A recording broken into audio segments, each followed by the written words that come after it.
Welcome back to Plague Scythe Studios, everyone, and to another episode of my top 5. On today's show, we're going to be talking about 5 modern guitar design features that drive me absolutely insane.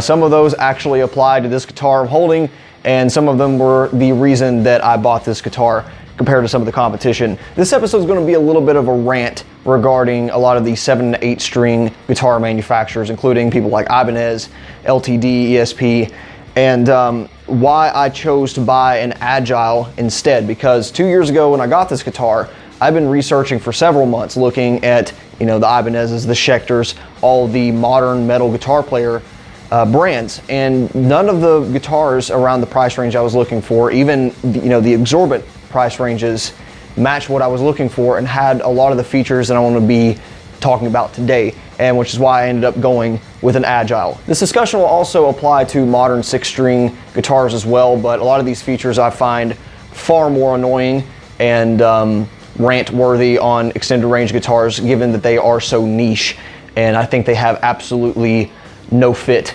in that market whatsoever. So with that, let's get started. Design feature number 1, Super Strats. Super Strats everywhere.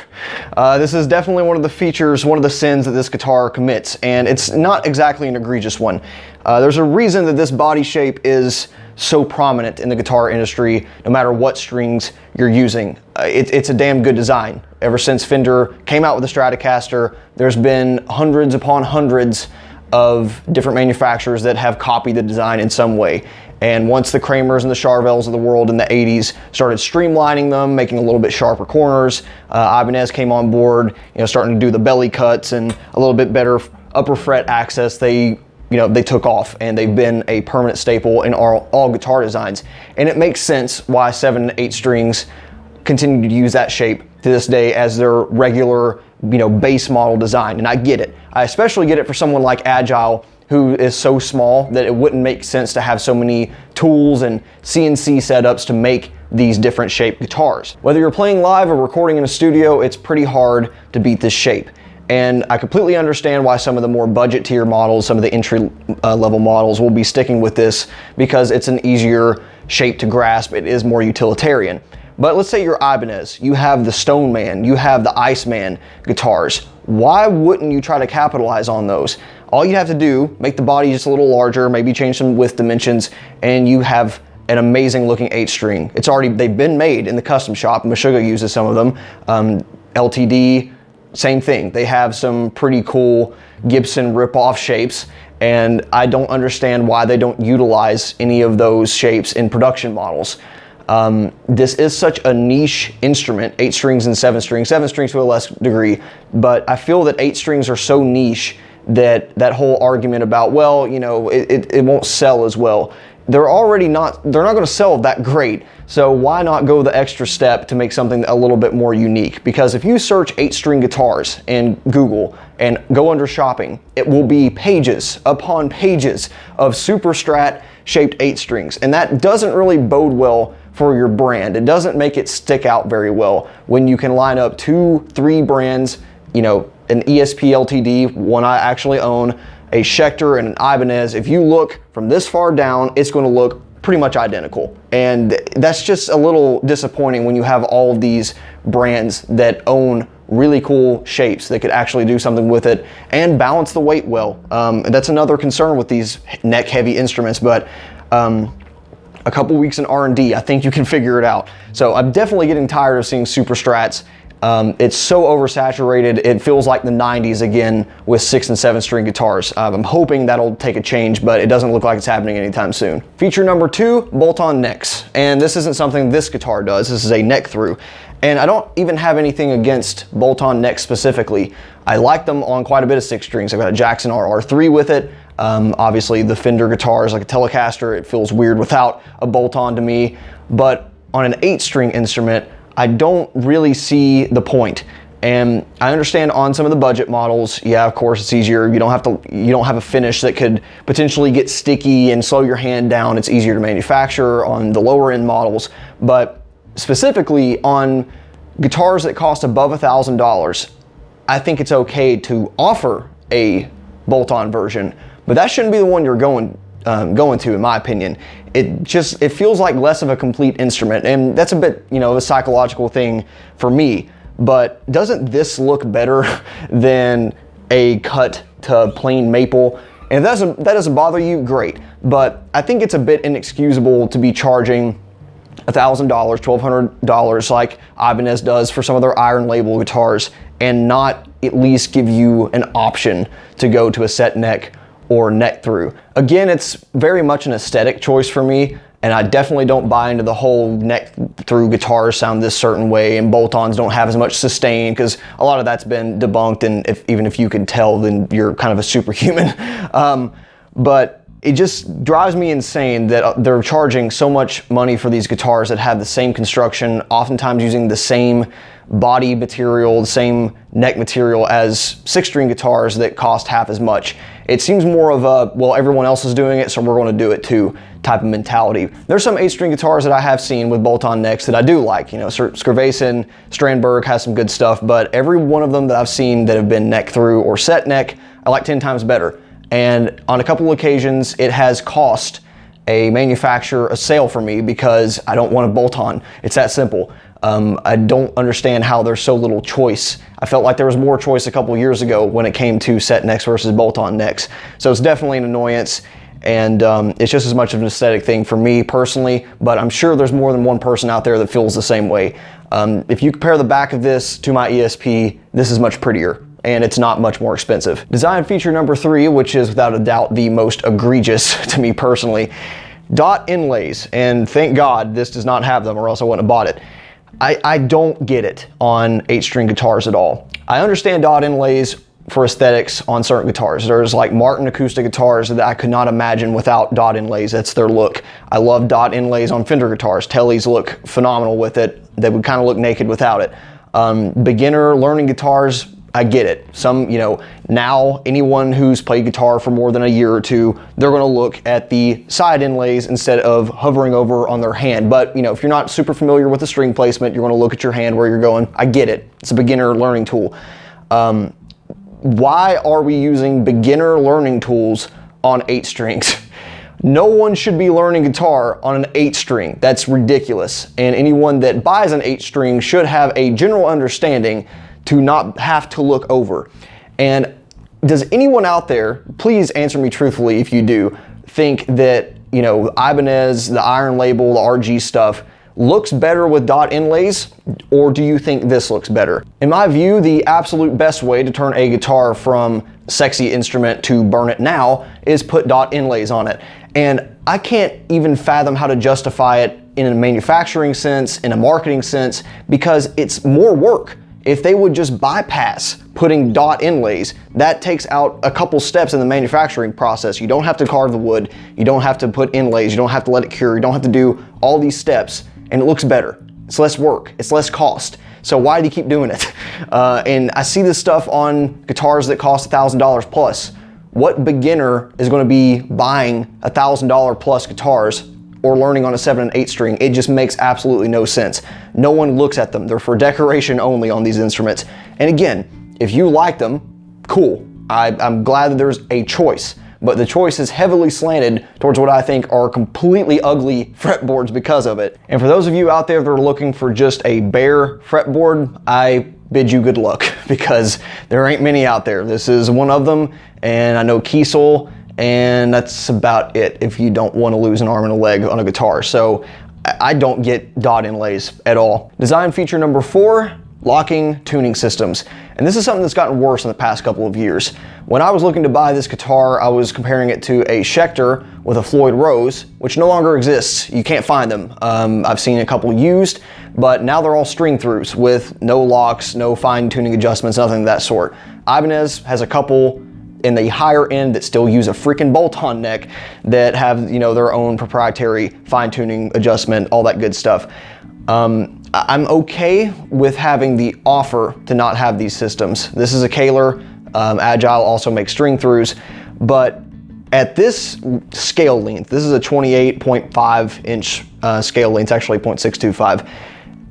I don't see how anyone gets by without using a fine tuning system. If you don't leave your bedroom, if you check your tuning every day and you don't play super hard, you're not, beating it up, you have a decent set of tuners and you string it right, you're not going to have a whole lot of problems with tuning stability. If you set it up correctly, tuning stability is going to be pretty much fine no matter what kind of bridge system you have. But if you do anything else, if you bring it out in the cold, or you are back and forth on a cold stage or a warm stage in a cold warm-up room, you're going to be fighting tuning. And that's where stuff like Evertune, Floyd Rose, and even Kaler, which isn't quite as good in my experience, but it is still definitely beats having to manually tune these all the time. You'll be wishing you had something if you're stuck with a string through. So I think it's inexcusable, again, to not at least offer those kind of things after about the $1,000 mark. And a lot of companies just don't seem to have them. And it seems it's gotten worse. I remember LTD and Schecter used to offer those things, and you look at their current catalog, they're just not there. It's pretty ridiculous. I understand on classic guitars, I don't like the look of a Floyd Rose and a Les Paul. I really don't even like it that much on a Stratocaster, but 8 strings are anything, even 7 strings are anything but classics. They are very contemporary, and I want to have contemporary, modern, and convenient features on them. And there's been many of guitar models out there that have lost a potential sale on me because they did not have something to at least fight tuning instability. Again, this Kaler, pretty damn good. It isn't perfect.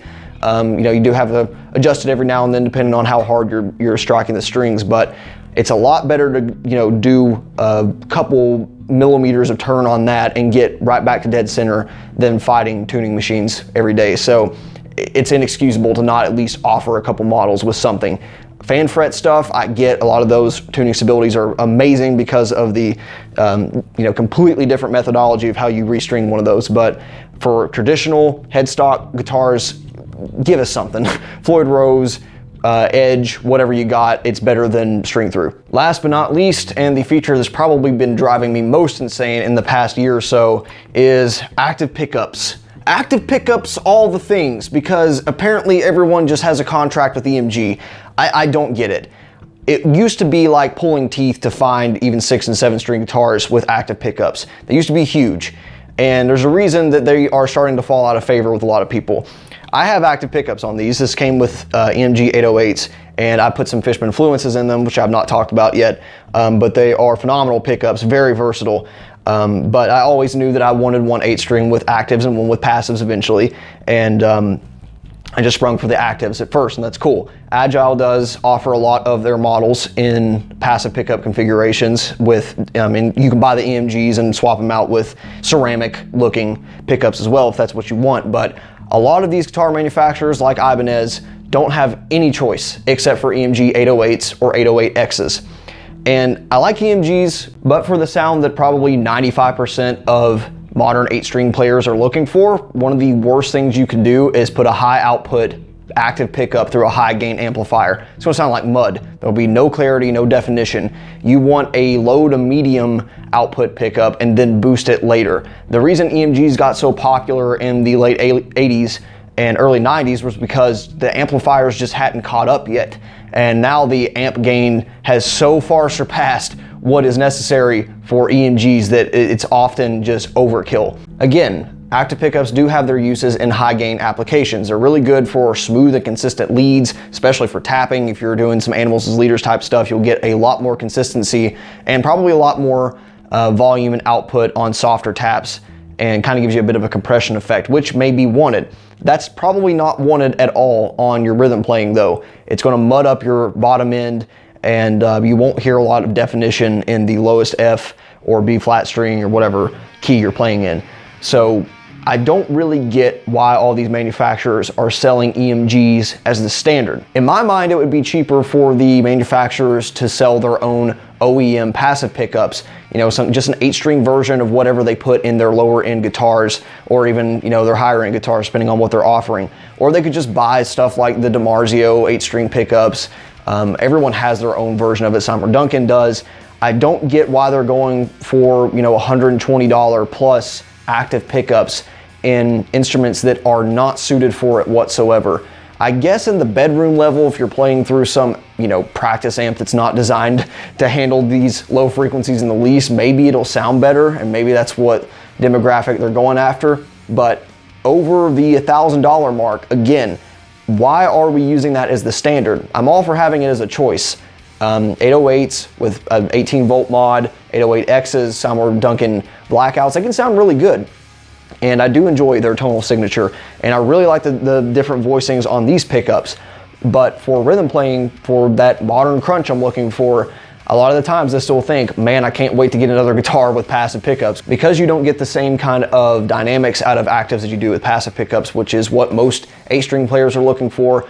And because it's probably costing us more in the long run to be using these outsourced pickups, I really don't know why this is the standard. And I hope this changes sooner rather than later, because I'm getting really tired of seeing all these, higher end 8-string models using EMGs as the standard. It makes literally no sense. It's as if these people don't actually play 8 strings, which is possible. And because of those decisions, it makes it hard for someone like me to recommend something to someone. There's a lot of well-built guitars out there that are what I feel like bogged down in the pickup department, and it's going to cost you an extra $200 to $400, depending on what you're going for, to replace those with passives. And is it going to be a night and day sound to some people? No, but I can tell, and it's not as fun to play with active pickups on the kind of stuff that I'm trying to go for.